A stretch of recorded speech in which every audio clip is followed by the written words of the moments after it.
বন্ধুগণ নমস্কার। প্রথমে আপনাদেরকে অনুরোধ করব আপনারা আমার চ্যানেলটি সাবস্ক্রাইব করবেন।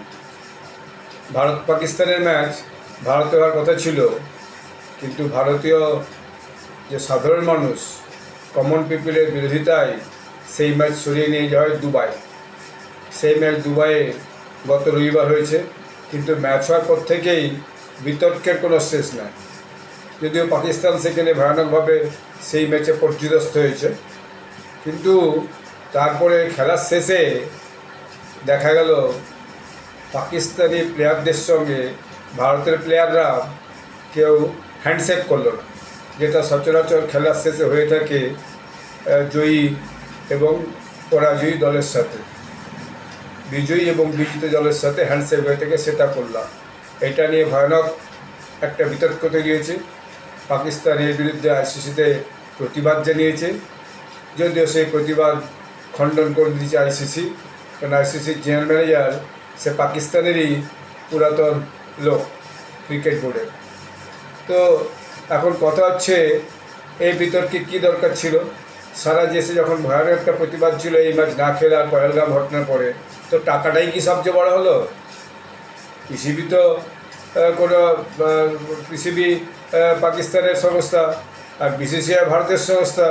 তো বিসিসিআই কি টাকার এত অভাব, না প্লেয়ারদের টাকার এত অভাব? বিসিসিআই তো একটা অটোনোমাস বডির মতো, স্পোর্টস ডিপার্টমেন্টের অন্তর্গত নয়, স্পোর্টস মিনিস্ট্রির অন্তর্গত নয়। তাহলে জোর জবরদস্তি এইভাবে খেলার কী দরকার ছিল?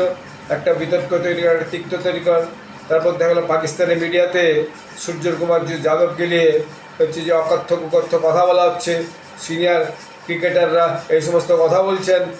তো এইসব বিতর্কের জন্ম দেওয়ার কী দরকার ছিল? আমি যদিও কোনোদিনই ক্রিকেট ফ্যান নই, আমি কোনোদিনই ক্রিকেট ম্যাচও ইদানিংকালে দেখিনি, মানে বোধহয় 20-30 বছর 40 বছর দেখিনি, কারণ আমার এটাকে ধনী লোকের খেলা মনে হয়। আর আমরা জীবনে ক্রিকেট খেলার মানে ছাত্র যুব বয়সের সুযোগও পাইনি, ব্যাট বল এসবের সুযোগ পাইনি। কিছুক্ষণ ফুটবল আর ব্যাডমিন্টন খেলার তাও সুযোগ পেয়েছিলাম। তো ফলে আমি কখনোই ক্রিকেট ফ্যান নই। কিন্তু এই যেটা বিসিসিআই যেটা করলো, এই খেলাটা করে সারা ভারতের যে সাধারণ মানুষের কাছ থেকে একটা অকথ্যগুপ্ত কথা শুনলো, এবং তারপর এমন একটা বিতর্ক তৈরি করলো যাতে দুই দেশের সমর্থকদের মধ্যে একটা বেকার কি টেনশন তৈরি হলো, আর সোশ্যাল মিডিয়াতে এই নিয়ে খুব লেখালেখি হলো। তো এরকম বিতর্ক তৈরি করার পেছনে কী যুক্তি আছে আমার কোনো জানা ছিল না। আমার তো মনে হয় ভবিষ্যতে এই জাতীয় ম্যাচ না হওয়াই ভালো। আপনারা আমার চ্যানেলটি সাবস্ক্রাইব করবেন। আপনারা ভালো থাকবেন, ধন্যবাদ।